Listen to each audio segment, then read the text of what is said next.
Boom. There we go. And we are live with the one and only Luke. Is it Vitale? Vitale.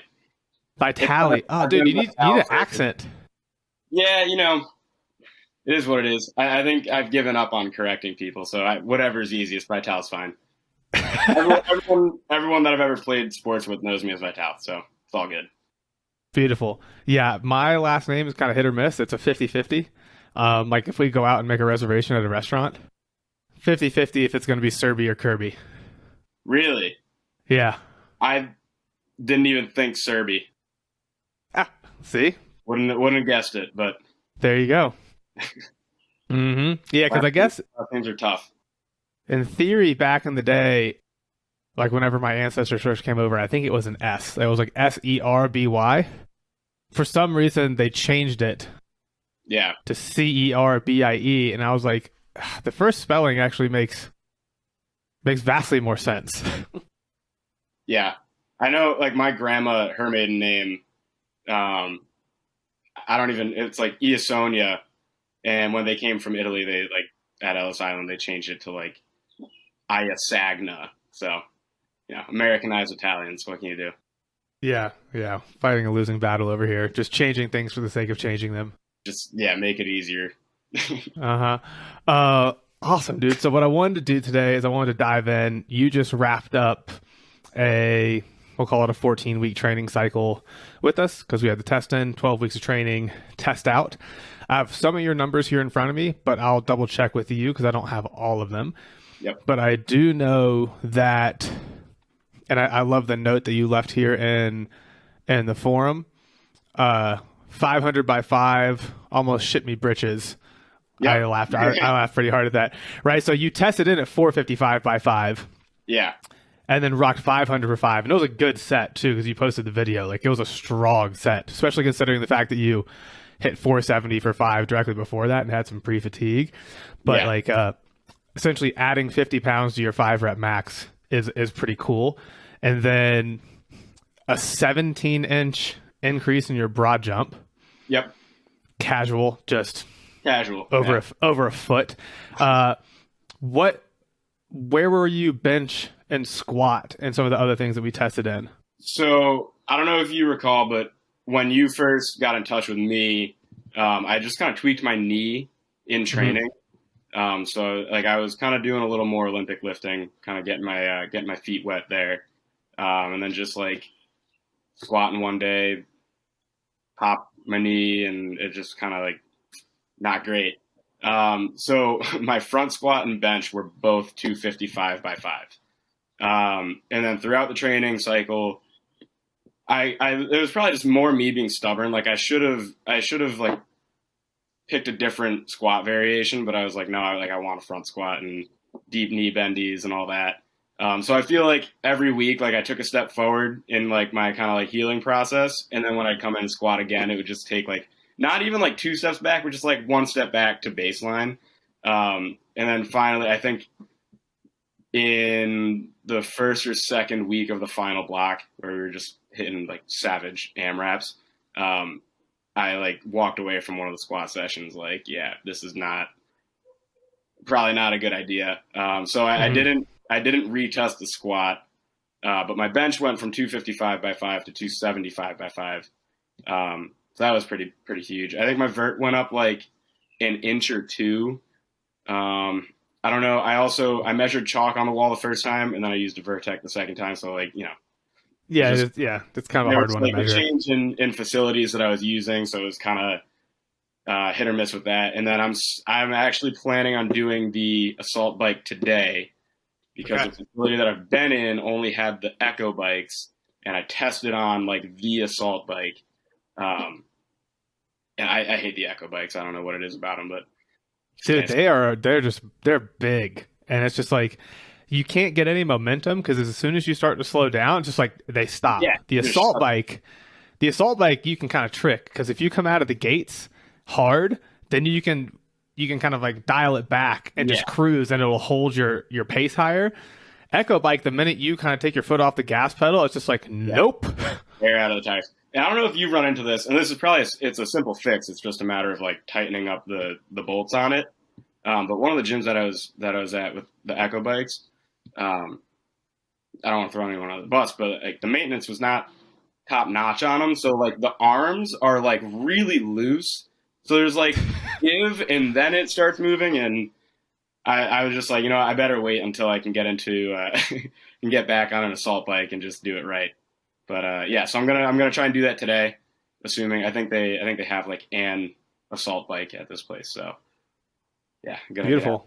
Beautiful. Yeah, let me know how that goes. Yeah, I'd be surprised if you don't hit a nice PR in that front. yeah, I Also, think I will. Yeah, yeah, people usually add. I would say like on average, we're saying probably like zero point 0.3, zero point 0.5, about like half a mile yeah. in that 10 minutes, something like that. Well, even in like weeks 1 through 4, when we were doing just like the rower, Hmm.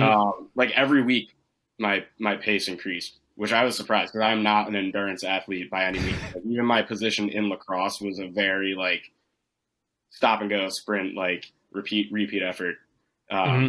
but not a sustained effort type of guy. So yeah, I felt like for me I was crushing the rower like relative to myself, and I know that there were some other people in that Apex group that were just absolutely killing it.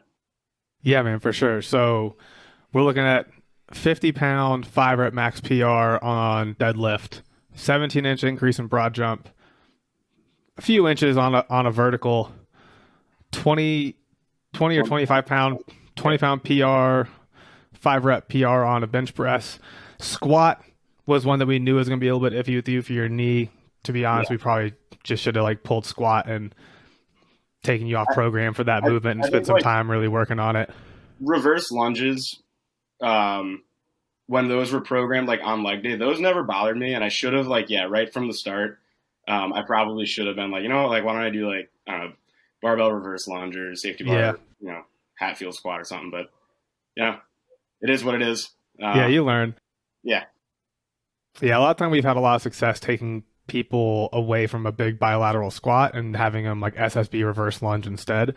yeah, Um, it's like most things. Maybe you got like knee, hip, back stuff going on. A lot of times it's like we just need to kind of step away, spend some time with like an individualized one-on-one program to like get it fixed, and then bring you back in to like right. the more team templated approach. But still, big fan of all the other PRs that Yeah, went me down. too. So like The heaviest huge. I had deadlifted like before, and this was like a year or two ago, on a barbell was like 465, and I probably had more in the tank. I was just probably not pushing myself like I really should have Mhm. been. Sorry, You got trained there. it's in my living room. Um, but yeah, so even like when I tested in on trap bar with 455 by 5, I mean I know it's a trap bar, so it doesn't really count. But like even that, I was like, damn, okay, like this is pretty cool. Like I'm pretty psyched with 455, and then 500, I was just like feeling it. I think I hit like 475 going into it. And I was like, you know what? I'm not even gonna bother with like 485, 495. I really wanted that 500, so Yeah, dude. did it, and yeah, I don't know, felt pretty good about that. Yeah, man, that crooked number at the front looks so nice. Yeah, yeah, yeah, um, so let's do this. Let's backtrack a little bit. So we know what the outcome was. We know what the win is, right? Like we've got big PRs in a deadlift, big PR in a bench. I don't know if I've ever seen a 17-inch increase on a broad jump in a 12-week cycle. Some improvements in vertical, and then you're going to let me know on that 10-minute assault bike challenge yeah, what we cooked up here. I would like to kind of backtrack and let's talk first about kind of your background because I know that you played lacrosse. So I'd like to dive in a little bit about like your background and then how things were for you prior to jumping into the program with us. yeah. Sure. So I didn't start playing. Well, I played lacrosse like kind of when I was in like elementary school. That and like I think soccer and baseball are probably the sports that like everybody plays. And of course, growing up on the East Coast, like lacrosse is kind of big here, so that was another one. But then I got really lazy, and I was like a really kind of meatballish child. So sports weren't my thing. I like got into rock climbing a little bit, which was really cool for a few years, and then I kind of fell out of that just because, like, again, I was lazy. And then my freshman year of high school, like, I had no intention of playing sports, and my friend, like, his mom was my ride home, and he was like, "Oh, I got to stop in the coach's office real quick," and blah blah, like, just come with me. So I went in, and he's like, "Oh, hey, coach, like, Luke's gonna play lacrosse this year," and I was like, "All right, guess I'm playing lacrosse this year." I Um, respect that. That's a good friend. so like going into sophomore year, I kind of like trained a little harder for lacrosse, started getting in the gym with my brother, and his friend's dad. And, yeah, from there I was kind of like, all right, like this whole lifting thing is kind of cool. Like I wouldn't mind doing this a little more too. So, I mean, throughout, yeah, like sophomore, senior year, I just kind of lifted like a meathead, not very good at it, but just like kept on pumping up my numbers. Effort. The effort was there. The effort was there for sure. And I mean, like, think about like training with any of your like high school buddies' dads that played football back in the 80s, 90s. Like you know what I was probably doing in the gym, right? Yeah. So it was just kind of that, and like it was fun, and of course, like I was new to training, so all my numbers shot up like pretty quick. So what did training look like for you kind of in the immediate window prior to jumping on board with us for this program? So I had my gym access during the summer was kind of whack, just because of COVID. Like I didn't want to go back to like the big like Globo gym in town. So the gym I was in kind of had like a lot of kettlebells, not a ton of equipment, which was fine. I didn't need a ton. So I like they had bumper plates, they had a barbell, and a ton of kettlebells and like pull-up bars. So I had always wanted to get into Olympic weightlifting a little more. I thought it was just like badass. Um, and then so I was like, all right, this is a perfect time for me to kind of get into that. So I was doing a lot of Olympic weightlifting, very basic stuff, just trying to learn the movements and make some progress. So that was really what I was doing. Like probably 4 days a week. There was like a snatch variation, clean and jerk variation, squat pull, and then accessories, and that was Mm-hmm. pretty much it. Awesome, man. And so what led you to want to jump on board when we were getting this program rolling? Yeah, so I like I mentioned earlier, I tweaked my knee probably a few weeks prior to me stumbling upon Apex, um, and so like I wasn't really doing too much like lower body stuff trying to rehab the knee, but I felt like I was kind of spinning my wheels with everything else because I was just trying to get like way too cute with my programming, just to kind of like make up for the fact that I wasn't able to do what I was enjoying previously. Um, so yeah, like I was way too in my head about what I was doing in the gym, and there was like not much accountability for me to like I could go into the gym and be like, oh man, like I'm not really feeling this today. Like I'm just gonna like I don't know, I'll do something else, or like I'll change the rep scheme. Like oh man, I don't want to do 25 reps on this. Like I'll just do more sets, fewer reps, whatever. So I kind of just was like, you know what, probably be good for me to just like offload the programming like issue to someone else. And then that way I can just go into the gym, look at Train Heroic and be like, oh, cool, we got deadlifts today, we got bench today, and then like I'm going to hit these accessories. I'm like, I don't need to think about what I'm doing. I just need to do it. Yeah, for sure. I think two things there that we hear a lot from people are one, like even coaches, like people who have been doing this for a very long time, are traditionally terrible at trying to program and manage everything themselves Yeah. because they end up just getting to this point where they overthink it. They second guess it all the time. I think the word you use, cute, is like perfect. We get way too cute with it. We get way too fancy. We're always changing it. It's like we'll sit down and write it, and then you get 2 weeks in, you're like, I don't really like this here anymore. I'm going to change this. And then it's like you start changing it every 2 weeks, and then it's like, bro, like That's exactly what it was. And like, I mean, like paralysis by analysis. It was just like everything I was looking at, I was like, oh, is that right? Or like, should I like change the reps week by week? And like, it was like, yeah, I'm like changing like set rep schemes every week. And like, I don't know, I guess you can make a case for that with like maybe like really advanced athletes and you've like done all your, you've worked with them for years and you know how they respond to whatever.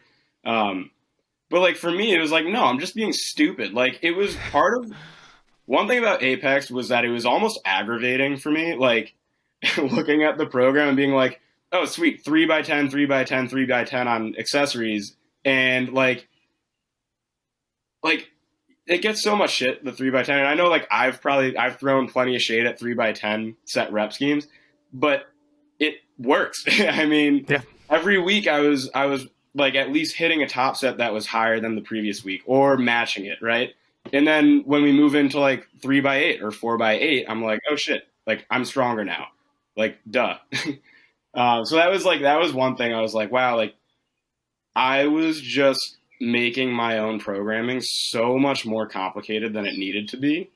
And yeah, like no wonder I was stuck in the mud. Like I was playing with way too many variables and they were probably all acting against each other. And then so to come on a program and just be like, oh, this is pretty, like, I don't want to say it was simple. It wasn't simple, but it was like straightforward, deliberate progressions, I guess. Mm-hmm.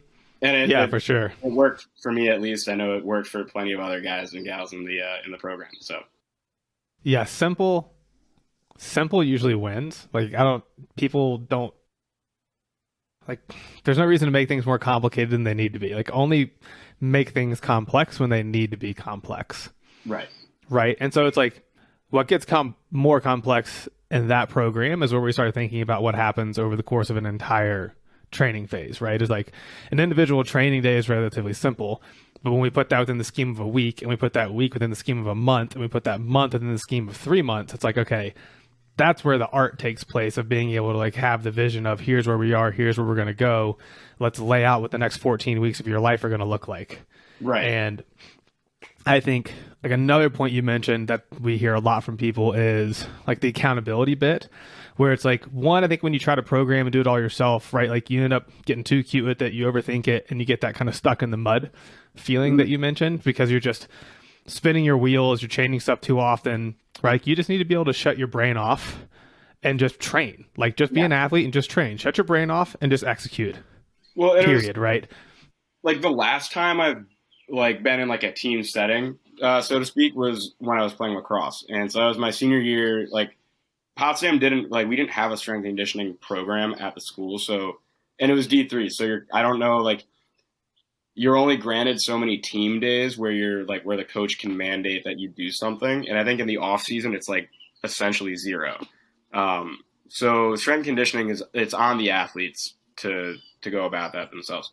So my senior year, that was like my internship. I had something with a class fell through, and my advisor was like, hey, you're like writing the program for the team anyways. Like, why don't you just spend more time on it per week and you can get credit for it and like get an internship experience? Kind of not your typical like Division I S&C internship, but nonetheless, that was the last time I was training in like a team setting. And it's kind of funny to think back on that. Like I wasn't changing the program every day or every week because I was like, oh, is this really right? It was like, no, I'm pretty confident in like what I put together. I'm sure if I look back at it now, there are tons of things that I would change about it. But we had a group of guys in the weight room.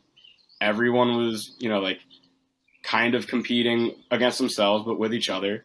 And like, yeah, there was that accountability aspect of like, all right, we're in here for an hour and a half. Like, we're just going to get it done and like move on. But then, when you're out of that setting, it's definitely easier to go in and be like, well, like 10x3 on squats today kind of sounds rough. Maybe I'll do, maybe I'll do 4x4. Like you kind I of don't really want to do this. Yeah, you like rationalize it in your head. You're like, well, if the effort's there, then like that's all that matters. It's like, right, but are we? What are we doing here? So, it was kind of funny. Like it was kind of like a little flashback to that group training environment, which was definitely key. Yeah, and I think what you just hit on there is important for two reasons. One, it's like when you walk into the weight room and like you're not having to think about what you're going to do because the plan's just laid out for you. And then two, you know that there are going to be a group of people that are also doing like they're also showing up to put in the work that day. Yeah. Right? It's like they may not be there with you in person because we can only make that happen so often. But it's like Mhm. in the back of your mind, you're like, well, I know TJ showing up to get it today, and he's going to post in the forum how he did. And if I don't do it and don't post, then I'm probably going to get shit for not doing it.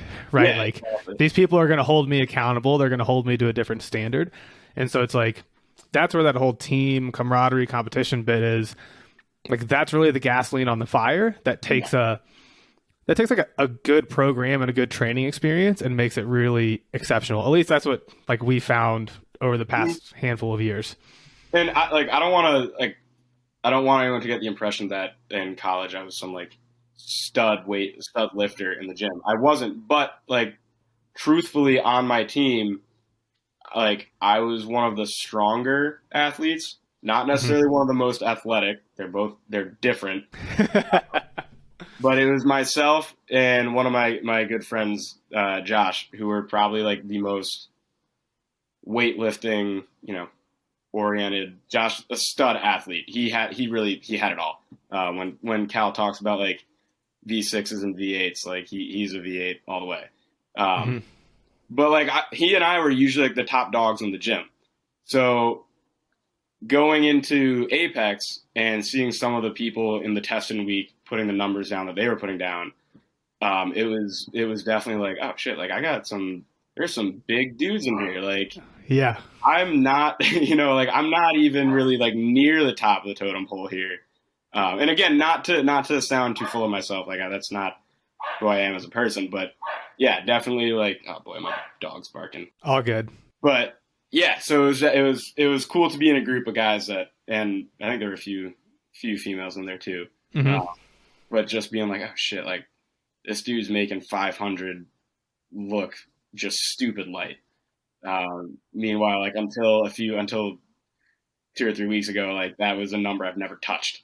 Mhm. So it was a really cool kind of experience to be surrounded by people much stronger than yourself or myself. Yeah, there's kind of like two things going on there, and I had a really similar experience coming out of college, and it's like I think one of the worst things that you can have in your life is to be a big fish in a small pond. Yeah, Um, like being a big fish in a small pond is a kiss of death because it's like you don't have the people there to push you and challenge you. You maybe get a little bit complacent, whatever it is, right? And like the second piece there is this like attractive force that happens when you're in like a group of people all working towards similar goals, and you have people scattered across a spectrum, people who are better than you at certain things, worse than you at certain things, et cetera, et cetera. But when you can log in every day and you see these people hitting these numbers, it just becomes ingrained in your mind that, oh, like that's doable. yeah, Like if you don't see it happening consistently, sometimes it can feel like this really far off thing that you're never going to be able to get to. hmm But when you see people doing it every single day and that culture is there, you're just like, oh, like this is going to happen. Like I'm going to make this happen. yeah, Right? Like it doesn't become a question of like, can I do this anymore? It's just a matter of when is it going to happen? It's yeah, like exactly. the first time what's his name runs a 4 minute mile, everyone's like, well, you can't run a 4 minute mile. And then like the minute someone did it and they could see that he did it, it opened the floodgates and like Yeah, that perception changes. And so yeah, that's what's great about the group is that across different metrics, strength or power or endurance, you have these people who are almost functioning like gravity. They're like pulling everyone towards them because yeah. people realize like, oh, that's doable. I can do that. Well, like I remember like a time when like I mean like floor plates for me on a bar, I'm still like, oh, that's a barbell. But like seeing consistently in the group people like slapping on like 5 or 6 plates, I'm like, all right, well, like maybe that looks like maybe that's not as daunting like anymore. Mm-hmm. And then yeah, unfortunately on the trap bar that I was on, it was like 65 pounds, so 500 was like 4 plates and like I don't know, just a mess of like change plates, but. Mm-hmm. No, but yeah, seeing other people consistently like posting those numbers and like videos with a lot of plates on a bar, it's like, all right, this isn't some far off like fantasy. And I think that was also a huge thing for me. Like, yeah, I don't know really where I'm going with this. but like when I think back to when I was like squatting in high school, like I didn't really have a super strong squat by any means, but like 275, like, 2 plates and a quarter on the bar. I was like, oh, that's like, that's pretty good. Whatever. That looks good. And I think like the first time I hit 315, I was like, oh, okay, like now 3 plates is kind of like, that's the marker. Like I need to be consistently able to hit 3 plates. And then like, like 4 is next. And I think once I get there again, like 5 plates is going to be like closer than I ever really like think it has been. I don't know if that makes sense. Mm-hmm. That's probably just Yeah. mess of me rambling, but No, I mean the perception there is so important, right? Like the perception in your mind of this thing that you're trying to achieve, this task you're trying to achieve, and a lot of this also just comes back to that same idea of it doesn't really matter like what metric in life we were to measure. You're going to be the average of the 5 people that you probably surround yourself with the most, right. right? And so if you surround yourself with a bunch of strong, jacked, powerful people who are supportive and we're all on this similar path in life, like you can't help but be like that. Yeah, you have to. You have to. Otherwise, there's no other options. There, like soon enough, you're just like they're not going to want to have you bringing them down. Mm-hmm. That totally makes sense, and it was definitely like, yeah, having people in that group just like, yeah, you're right. It is kind of like a gravity. It does kind of like pull you up that way. Because I honestly if you told me that I would have put, what was it, 45 pounds on the deadlift. Yeah. Right around, yeah, you went from 455 to 500. Yeah. Yeah. I would have laughed in your face. I know you said that they were like, I think it said on the on the program, like I've seen 20, 30 pound PRs. I was like, 20, 30 pound PR, like that's a lot in 12, 13 weeks on any lift. But yeah, I mean, hey, it happened. So yeah, man, it works. I love it. So I think we kind of hit on these already, but hit on some of them potentially. Now that you've gone through it, think about kind of how your training has been previously, the experience working through the program with us. What were some of your really big lessons and takeaways from the experience? Like personally going forward, or yeah, like big lessons, big takeaways, things that you're like, I need to make sure I keep doing this. I'm going to take this with me moving forward. Just I did not think. I mean, like those Metcons sucked. They suck.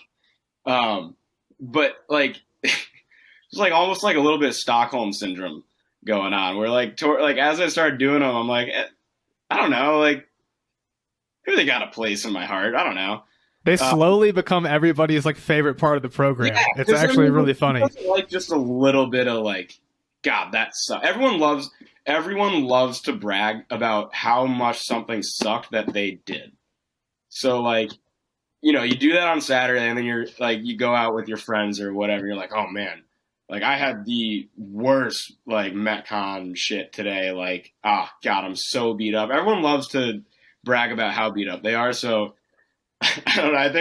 I think throwing some of those in my programming going forward, that'll probably be like at least a once a week thing. I don't know. It's just besides that, I think just like looking at what I'm programming a little,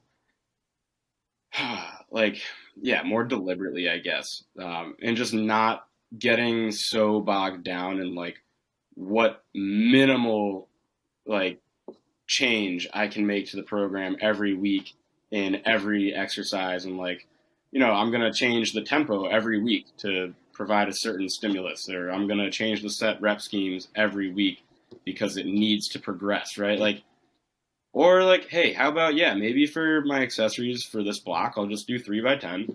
Maybe on the 4th week, I'll go 4x10 and I'll just try and hit a heavier weight each week, or I'll try and match last week's top set for 2 sets this time.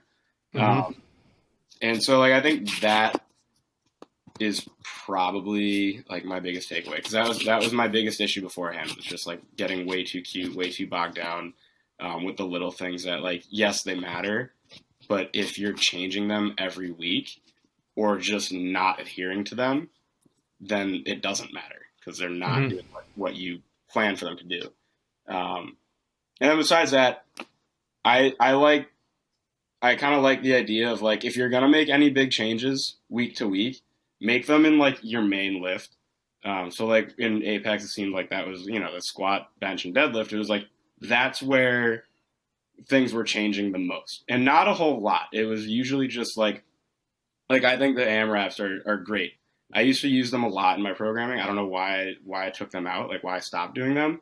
It was probably because I saw a post on Instagram like, hey, you don't need to train to failure to stimulate hypertrophy anymore. And I was like, all right, yeah, like I'm just going to throw it all out the window. But like being exposed to them again, I was like, oh man, like I forgot how awesome these things are. Because if you could program the same thing week to week and have an AMRAP like top set, and then if you add 3 reps to the end of that, you're like, all right, I've made progress from last week. So yeah, I think like limiting the fuzz is my biggest takeaway. Yeah, I think kind of what you're getting at there in terms of when I'm thinking about putting together programs, I'm always thinking like, how can I gamify this for the end user? Like, how can I put in little places daily and weekly where it becomes a game and a competition with themselves to be like, oh, well, can I just do a little bit better here? Can I do a little bit better there? For sure. And right? Because that's what we're trying to create for the athlete, is like that internal competition, so that there's always that like little bar to beat the next time they'll go in, and they're not having to sit there being like, oh, well, I don't know what I'm going to try to do today.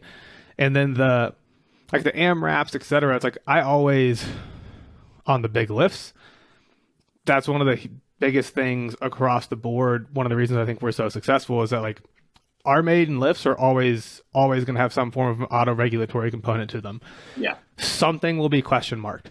I'm not like this all-knowing wizard who can predict exactly what 100 athletes are going to feel like on one day. So the only way that I can ensure that each person is working to where they need to be on that day is to question mark something in the big lifts. Yeah. To give them that ability to auto-regulate. Yeah, I think that's huge. And you're like in my head. Even though like I didn't really get there myself, with the gamifying things and like making it a competition. And again, like I've never been like an endurance athlete, and I know like a 12-minute rower is not really a ton of endurance, but like I think I hit like a 10-minute 2K row the first week, and then the next week I came in, when I did that, I was like, damn, I gotta break that. Like I gotta get a little faster than that. And I think I ended up over like 3 weeks, I dropped my 2K row to like 8 minutes. I was like, oh shit, like that's kind of cool. Like I've never really thought about like actually pushing myself on something like that, because I've always just been like, that's boring. But like you take a boring exercise and you make it like a little mini competition, and all of a sudden it's like fun again, because like if you've ever been an athlete, you are competitive on some level. So like just something as simple as throwing in competition, it's like game changer. So for sure, man. Excellent. So last question I'm going to ask you here: if somebody's listening to this and they've been on the fence for a little while about jumping on board with Rebel, training with us for 3, 4, 5, 6 months, whatever it's going to be, if they're sitting there, they're kind of on the fence, what would your recommendation be? What would you tell them based off of your experience and the results that you got? Do it. I mean, yeah, I'm so glad that I did. Cause I'm just thinking about like what I was doing beforehand. Like, I don't know, like I'd probably still be ripping like a 405 deadlift for like heavy singles. And like, yeah, I don't know. Like the progress that I made was just like stupid. I've never seen that type of progress in such a short period of time. And like, if you're programming for yourself and you're feeling kind of bogged down, like it was so nice to just not have to worry about it. And like literally, I think you're like, are you playing with your keyboard? Oh yeah, sorry. I think you're like scraping over the mic while you're talking. All good. Yeah, I'll back it up. Just not having to program for myself and just be able to just go into the gym, look at my phone, see what I have to do it, and then be able to compete with other people doing the same thing. That was huge. It was just a great experience all around, and definitely kind of pushed me to like put a little more into it, because it's so easy for like when you're in the gym by yourself to just rationalize like not doing something or maybe doing a little bit less of something. But when you see other people doing it, you're like, all right, shit, you know, this guy, he got in and he did all 9 working sets plus an AMRAP. Like, I gotta hit the AMRAP set. I think that was like the first week. I don't think I did any of. I think I just did the 8x5 or whatever. And then after that, I saw like everyone, or what looked like everyone, had done the 10 plus the AMRAP, and I was like, all right. And then I think every week after that, besides maybe one on the squats when I was like, my knee, I think every week after that, I did the 10 sets and tried to like set an AMRAP PR kind of thing. So yeah, if you're thinking about it, I would just do it. I think it's worth it. And I'm sure I'll be back again not too long. I definitely do want to kind of see where I'm at with the Olympic weightlifting stuff. I'd love to hopefully do a lifting competition without any expectations of like placing or doing well, but just to do a competition. Then I'm sure I'll be back. So Beautiful, man. I love it. Luke, thank you so much for coming on, brother. It was a blast having you on board for these past 3.5-ish/4 months, dude. You absolutely mashed. You crushed it. I think you're just beginning to scratch the surface of like your potential, what you're really capable of. So yeah, man, thank you. Thanks for showing up, putting in the effort and putting in the work. Yeah, I had a great time. So thank you.